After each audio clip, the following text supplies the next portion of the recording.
Welcome back, Tiger Cats pregame presented by Greenworks. Yes, we are rolling along. Sorry, I got a little conversation. We got so much going on here on the Tiger Cats audio network. Some of the former players are rolling in here. Oh boy, this guy, like I told you, he picked off a lot of passes back in the day.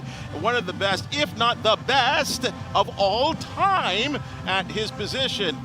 I mean, Les Browne, you are the man. Thank you so much for joining us here. And of course, one of the men that stayed in the middle on the offensive line. He was the captain of the team for so much. And again, I don't go anywhere without hearing about the respect that people had for number 63 when he played in the day. And that 62, back in the day when people played for him and against him as well too. Marwan Hage, thank you so much. And again, a big man in our community for so many years. It's awesome to see you here, and it's even better to see you two on Labor Day.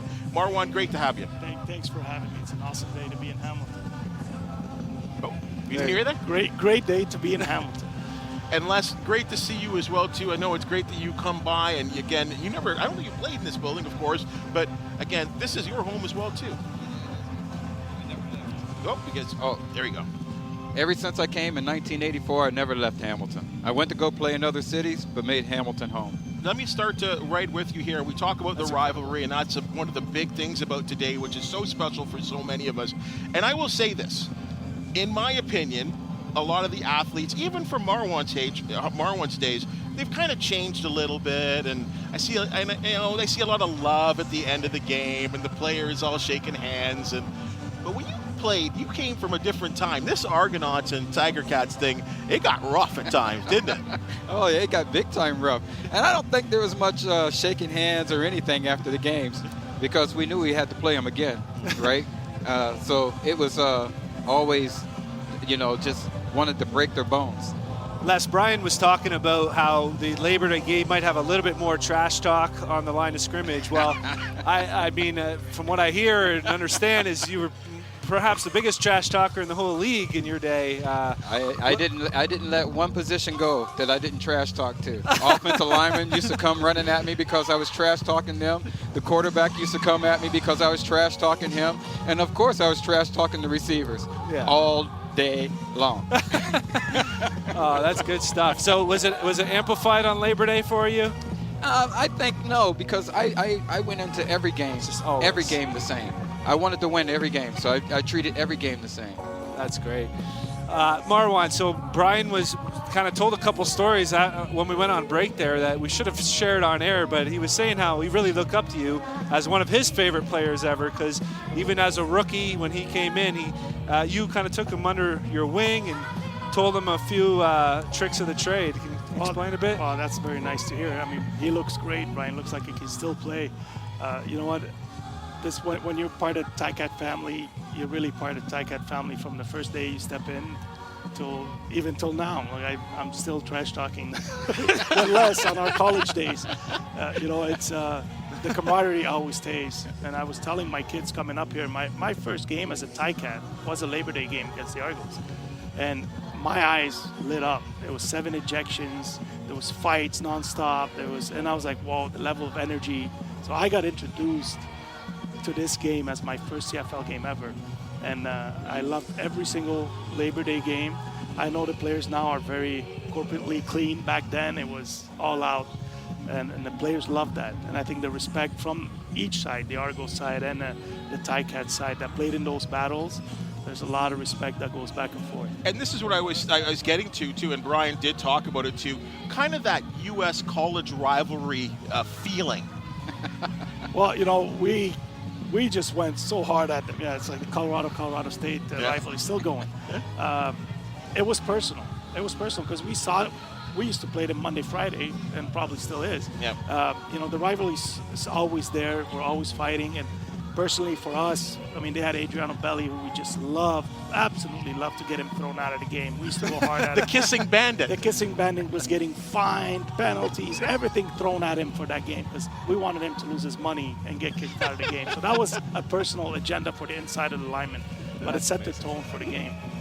That's amazing. And Les, so you first came to Hamilton, what is that, 39 years ago in your rookie year here? 1984. In Hamilton, and you said you've been living here ever since. Yeah. You went on to play until 95, I believe? 94. 94. Yeah. Finished in BC, but you still lived here. How many Labor Day games have you been to, or maybe an easier question, how many have you missed since '95 here in Hamilton? I think maybe one, and that's Oh. because I was in Italy on vacation. Oh, wow. Yeah. Yeah, I see one. you often at these games, and Yeah, I have season tickets right across the way over there. that's amazing. And what do you do in the city now? What do you I do work with for the yourself? city of Hamilton. I've been working for the city of Hamilton ever since I stopped coaching out in Winnipeg. The only reason why I stopped coaching in Winnipeg is because my family still lived here. My kids were younger, and here I was out there, you know, and I thought that wasn't. I prayed to have kids, and here I wasn't being a dad. I was being a coach. So I had to stop being a coach to be a dad. Oh, that's great. And Marwan, I see your kids are here watching you. They're getting big. At our set here. They're Man. getting big. And you, when we were playing together, you had Hage's Heroes. You were always in the community, doing your thing to give back and just support the Ticats and support the youth in the community. And what are you doing now? Well, we still do a lot of charity. Obviously, I'm more linked to the Tim Horton Foundation and all the work we do with the brand there. And as far as the kids, I always bring them to Hamilton. I always talk about my days in Hamilton with them and the importance of doing right thing. When you have the platform, and the platform we were given as athletes, it's unique and it only lasts a certain time, because when that light turns off, you lose that platform. Take full advantage of it. I remember the stuff we did with Hage's Heroes. I mean, we brought so much by just me making a few corporate calls, let's call, and get guys to commit a lot of money, a lot of products so we can donate. And that's what's good about the platform that Hamilton offered. And that when you're not playing, it's very hard. But we're still involved in the charities and communities that our businesses run through, and it's always been a part of us. That's great. Dropping off the turkeys on Thanksgiving Day. That was always a wonderful thing that we used to cover on CHCH News. That's right. That you used to do, and that was a wonderful thing. Hey guys, obviously you guys probably have your individual memories and obviously your highlight moments of your career. I'll start with Marwan first. I always think of, and it's funny, it's not here. I always think of the old Sky Dome, the Eastern Final, when you guys finally got over the hump and you beat Ricky Ray and the boys. And I know 83, you were part of that game as too. I think you had a couple touchdowns.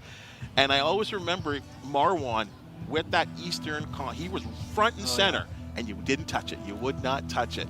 But how special of a moment was that, again, beating the Argonauts on their turf in a game like that, of that magnitude? For me personally, it meant a lot because I lived through the pains of 10 years getting there, right? So it was just more than a game. It's the frustration of every fan and of us, of every player I played with, players that got cut, traded, guys we signed. The journey itself was incredible. Like, it was hard football to get there. It wasn't that easy. Yeah, you were part of some teams that weren't that good. And yeah, it's true. We weren't good teams, but we had some great players on those teams. Right. If I can recall we had Hall of Famers on each year, right? So, but that's how it happens in sports. So it's a body of work for me. And then, I thought about every player that got us there, the Kevin Glens. There's so many great players came through and helped this organization and coaches. And then at the end, we got there, and that was, to me, the turnaround to the new organization that is pretty much unstoppable year in, year out. They're going to compete for the Grey Cup. Les, yourself? There's got to be something about those Argos, maybe one game or something that sticks out. The 86, the 2-game total point game. Oh my goodness. Right? Oh. We lost at home, down by, I think, 14. And then we go down to Toronto, and they go up on us by 10. And we come back and win that game to go to the Grey Cup, to win our first, my first Grey Cup ring in 1986. So you had to win by 15. Yeah. So you were down 25 points essentially. Yeah. Came made a cometback. Didn't Leo Cahill say something about it was never going to happen or something? I remember one of their owners, he mouthed off about it. Yeah, he did. Yeah. As a matter of fact, bought tickets for their families to go to the Grey Cup before that game. Ooh. Ooh. Ooh. Les, So- I know you're always. Oh, sorry. You finished? No, that's all right. Oh yeah, I know I you're got always. a question for him afterwards. Oh, okay. Go ahead. Go ahead. That rivalry. No, do you think that Colorado State's going to be better than Colorado this year? I'm gonna listen. As far as Colorado goes, they're shining right now, man. Coach Dion's doing a great job. I'm actually going down there to watch them against Nebraska. Oh, wow. On Friday. Oh, that's good. So, the hype is real. The hype is real. Les, I know you're always dialed into the games, and you know the defensive back crew here with the Cats this year sort of had a rough start. A lot of open receivers, a lot of failure to make plays on balls that could be broken up or intercepted, but has sort of turned the corner a little bit. What are your thoughts overall, and what do you see for the rest of the season? I see a lot of good talent down there, but I see that they need to work harder, right? And I'm talking about not during the game. I'm talking about during practice. Someone once said to me, Les, I hope you don't want us to be like you. And I said, why not? But I realized that in practice, I went 110% so that when game time come, it would slow down for me, right? So I think they just need to work harder in practice, because I see people not reading body language. I see them not paying attention to eyes. I see them not turning around and getting interceptions when the ball is going right past their ear. So stuff like that it comes in practice and hard work. Yeah, preach. That's good stuff. Same thing to you there, Marwan. What are you seeing with the offensive line? Well, they need to get healthy and get continuity, right? An offensive line, they need to play together. The combination of 5 guys need to go to battle again and again and again for chemistry to build. Right. And, you know, it's just a matter of time. Obviously, the quarterback situation doesn't help them. Whenever you change a quarterback, changes rhythm, changes timing. But the more they're going to play together, the more you're going to see cohesiveness, the more they're going to cover for each other. And like Les said, the practice should be harder than game. Question for both of you: did you like playing in the heat like this, the extreme heat? I loved it. My knees were warm all game, so I love the heat. So did I, because you know, runners like you and me and you, right? We didn't have to stretch all that much, right? You come out, you warm up a little bit, you go back, you relax, you know, you didn't have to worry about, and then you go back out and you play again. Yeah. Right? You're not sitting on the bike or doing these. Yeah, we didn't have to worry stretches about on the sideline. Putting a gallon of water down us, you know, because how much weight did you lose during the game? Oh yeah, lose a lot of weight. Isn't Plus all the water you're splashing on yourself. Your shoulder pads are soaked. Your socks are soaked. I don't know if our listeners appreciate that. I mean, you might lose. Like me, I'm middle of the pack as far as weight on a team, and I've lost, whether it's a practice or games, sometimes up to 9 pounds in one session, like one game or one practice and training camp.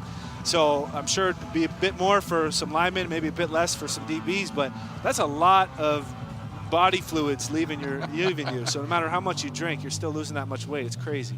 Well, that goes to show you how much the Tiger Cats on a day like today, folks, because it is a steamer here in Southern Ontario, and they're going to be working real hard. But not maybe working too hard today as spectators, but our former players here, Marwan, Hage, Les Browne. So many good memories. Great to have you here. And I think it's important for you guys to understand, too, that there's a lot of people here amongst this 25,000 people that still recognize what you guys do for the community, and certainly much, much appreciate not only your days as a Tiger Cat, but your days of still just being around here. So thank you for joining us.